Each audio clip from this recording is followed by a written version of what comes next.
Oh, I'm sorry. Station 3. You're number 9. I apologize. Apology accepted. We'd have cut off your mic if you hadn't. Fair enough. My name is Stuart Kay, and I'm from Stamford, Connecticut. And I wanted to follow up on the questions that have been asked about culture and stewardship at Berkshire Hathaway, because I'm currently in year 5 of helping build a firm called Materan Capital Management, and we discuss values and culture quite a bit. And so I'd like some tips from you about what characteristics you thought about 45 years ago when you were building the culture and values at Berkshire Hathaway.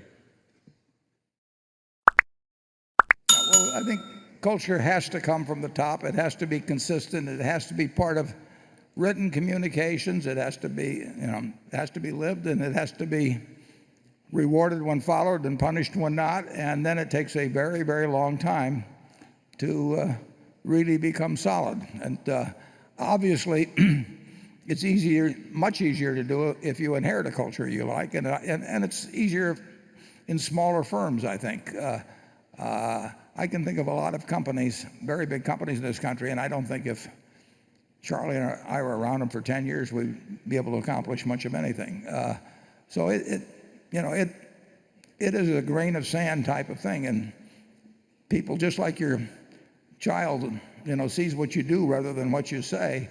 It's the same thing in a business, that people see how those above them behave, and they move in that direction. They don't all move that way. We've got 340,000 people now working for Berkshire, and I will guarantee you that there's some number, a dozen, maybe 50, maybe 100, that are doing something today that they shouldn't be doing. And what you have to do is, when you find out about it, you have to do something about it.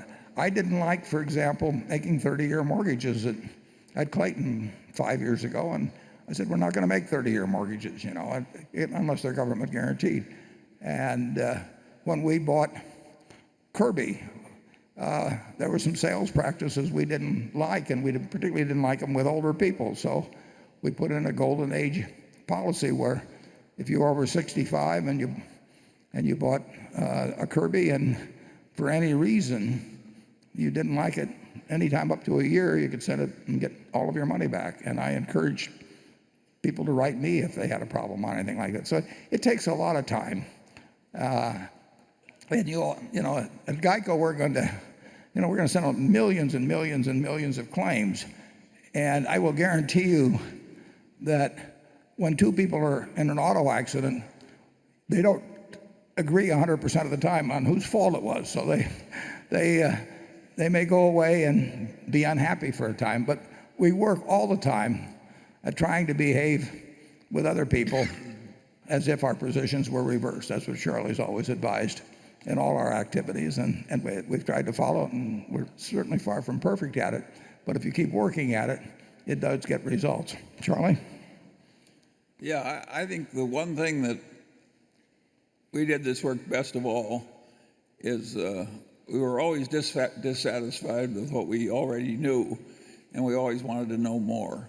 And Berkshire, if Warren and I had stayed frozen in time, particularly Warren, it would have been I'd like to do it, understand. It would have been a terrible place. It's what we kept learning that made it work.